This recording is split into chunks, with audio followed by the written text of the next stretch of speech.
Tokko sinir kaafuletanii turanii jedhu eenyuun maqaan ta'attam godhan. Maqaan isaa Darajjee maali? Mucaasan rasaasanii miti billaa halbeedhaan morruma isaa irraa gatan. Harkaan qabanii deemanii tedduma Saralqullaa jedhamu magaalaa faannoodhaaf jedhanii kenname kana keessatti qalanii jechuudha. Naa isa qalanii reefuma isaatu fudhatee biyyeedha waliin laattee kanaami. Ilmashii akka horiitti akka beelladaatti basmaam jedhee qaamni abbaa fedhee kara deemtuun abbaa fedhee yoo qaltu jetteedha dhageenyati malee hin argine akka hin jenne viidiyoo nuukni walii gadi deema dhimmumti isin callistaniif maalidha? Dhimmumti mootummaan callisuuf maalidha qo? Ani eenyu safuu dhabboo dhugaa rabbii yaa rabbee gooftaa koo maali barra akkanaa? Eenyutti matu meenatti maa sagalee ta'a warri jettu kun eenyutu biyya bulchaa jira? Eenyutu miidhamaa jira? Eenyummoo eenyutti matu qa? Eenyutti immoo sagalee ta'u hadaraa rabbiiti. Bar Oromoon hanguutti akka dhuftuuf Oromoon du'aa ba'e. Abbootiin keenya, haadholiin keenya, daa'imman kichuun dargaggooleen abdii meeqa qaban? Biyya tana fuulduratti bulchuu danda'u kan jedhan meeqatu itti wareegame? Maaliif ati aangootti akka dhuftuuf? Maaliif bilisummaaf? Maaliif nagaaf? Na amana bulchiinsa amma ilmi Oromoo aangorra taa'ee bulchu tana caala bulchiinsa kaleessa Mallas Zeenaawii na bulchu sannaa wayya anaaf.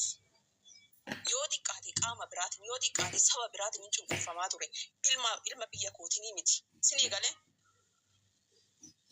feekiyyuu haa ta'uuti wanti waa dubbii kana qabbaneessu wayiin uumama bulchiinsota darban san keessa osoo ta'e.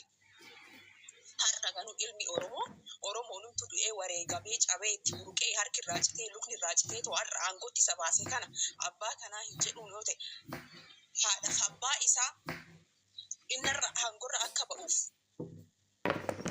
naafa isaa qabatee taa'u san irraa ajjeesa yoo ta'e kichuu karaatti hambisa yoo ta'e ilma dhiiraa irraa gadee gadi boossisa yoo ta'e barbaachisummaan nuti bulchiinsa kanaan natti mul'atu. Biyyi takka erga bulchiinsa qabaattee sirnaan hin bulle mootummaan nuti waan ishee barbaachisuuf natti mul'atu akka biyyatti. Sinii kana miti. Warri sagalee ta'a jettanii safuudha. Sagalee amma namnumti biraatu amma nama qaanii nama kolfaataan dhugaa waaqa lafa eenyu himu qoy. Eenyu himatanii eenyutti sagalee ta'u.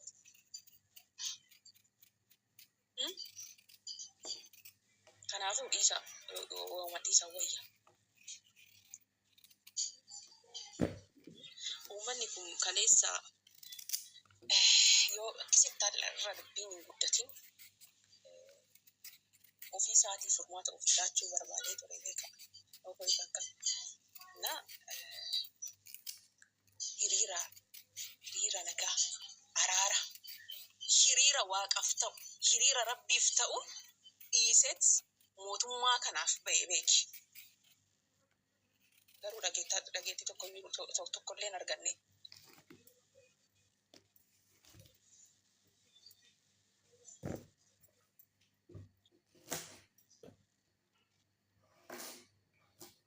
Sagalee ta'anittan eenyu akka himataniyyuu waan. Hiika. Bilbila kaasini. Baay'ee bilbilis.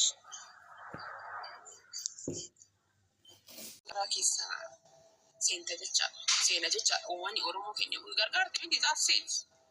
Sobaan dhukkubsatee dhiisee dhimma isaa dhamaan si dhibee waan akkasii keessa galtati. Eekka dhukkubsataan illee fayyee bara uummanni keenya kun maa fayyeedha warra miqqanyaa'u. Maa fayyeedha warra ajandaa duraanuu hin soba jettanii warra ajandaa wal godhattanii misi. Kara sinaa buseessu. Dhugaa rabbi isa biraa ilaala. Taalentii xiqqashuu wayii gadi fidee dhufa.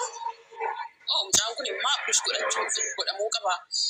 Sappoortii xiqqoo isa barbaachisadhanii turtiidhuma muraasa keessatti jijjiirama nama sanii argitu jechaadha. Inni kan keenya immoo miti isa taalentii qabu wal fiduu dhiisatti isuma taalentii qabaatee wal dhufe isuma motiveeshinaal ispiikariidhaan illee waa wayii jijjiiruu danda'u cabsuuf waan inni hin goone hin jiru jechaadha. Uummanni Oromoo keenya inni tiiktaakii fayyadamu kun jechaadha. wal caalmaa hin jaallattan.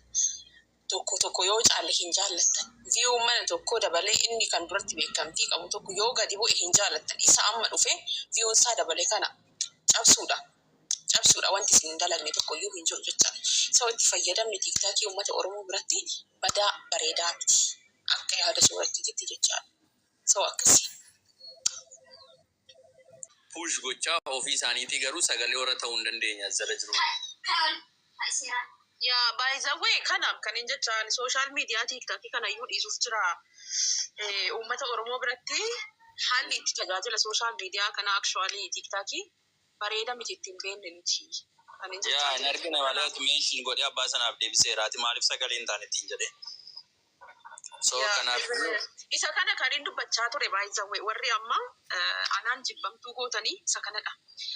Followers hedduu qabaatte ilma Oromooti erga taate gaafa viidiyoo dalagdu wabii qaba siin jedhan Oromoo erga jette eenyummaa Oromoo erga jette erga Oromummaa keeti of beeksiste gaafa uummanni wayii ta'u sagalee ta'iidha kan inni jechaa ture. Waa biraa miti. Sinii kana miti. Gaafa uummanni si barbaadu argamidha. Ijoollee waan taalentii ta'an ofitti qabaadha walli followers guddaa qabdan. Warri Oromoo taatanii Oromoodha ofiin jettanii gaafa wayi barbaaddan duwwaa maqaa Oromoo tana itti fayyadamtan kun yoo xiqqaate guyyaa akkasiitti irratti argama. Ijoollee taalentii ta'an ofitti qabaa. Guddisaa social media ni darbichi. Boruu siftaan isati social media influencerii miti. Borullee ati tiktokera miti. Borullee ati youtubera miti. Har'aan tana yeroo ati qabdu of jala guddisaa deeme ati sokkitu nama bakka si bu'u qopheeffadhuudha kan inni jechaa ture malee. Kanaaf hubannoon keenya gargari. Actually ijoollee nuti bakka social media warra fayyadamnu keessattuu tiktaakii jechaadha.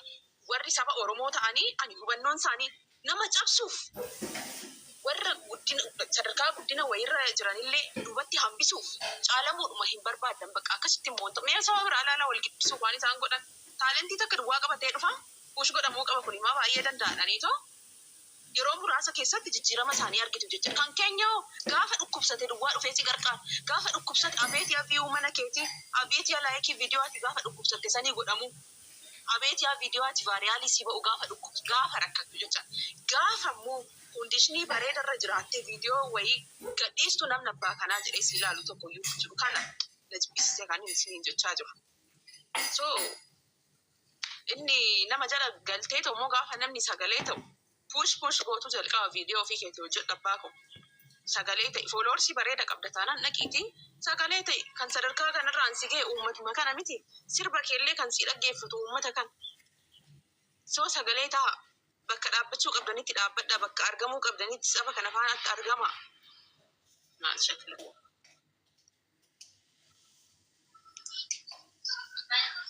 Akka dubbiin nama dhiba beektaa uummati kun illee laallatee illee miti. Yaa eenyutu dhagaa isaa. Jaallatee miti mee maal gooti sadii nafti garrisaa zala dhiisanii isaan inni dhagaruuf warri sagalee ta'uu danda'an warri mootummaa biraan qaqqabsiisuu danda'an warra zalaa beektaa warri deemanii koomentii barreessan isaan ofumaadha. Warri garuu sagalee ta'uu fi waan tokko dhageettii qabanii uummata kanaaf waan hundumaa dursaa wanta uummata keessatti ta'aa jiru illee miidiyaa irratti baasanii maaliif uummanni Oromoo beektaa dadhabina sammuullee dadhabina siyaasaallee hin qabu. Dadhabina inni qabu dadhabina dhaba miidiyaadha. Agarra gabrummaarlee kan uummata kaara tursee dhaba miidiyaadha. Kanaafiyyuu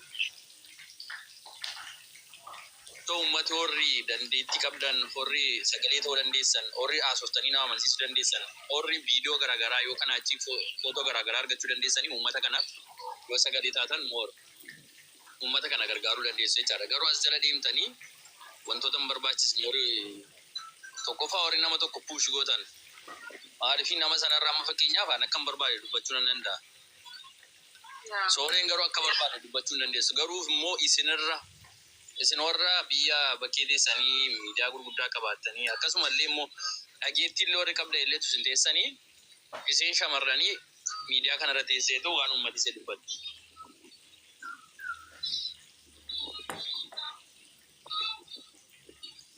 Naa kanaafiyoo sagalee taatan irra bareeda. Nama tokko puush gootanii taa'urra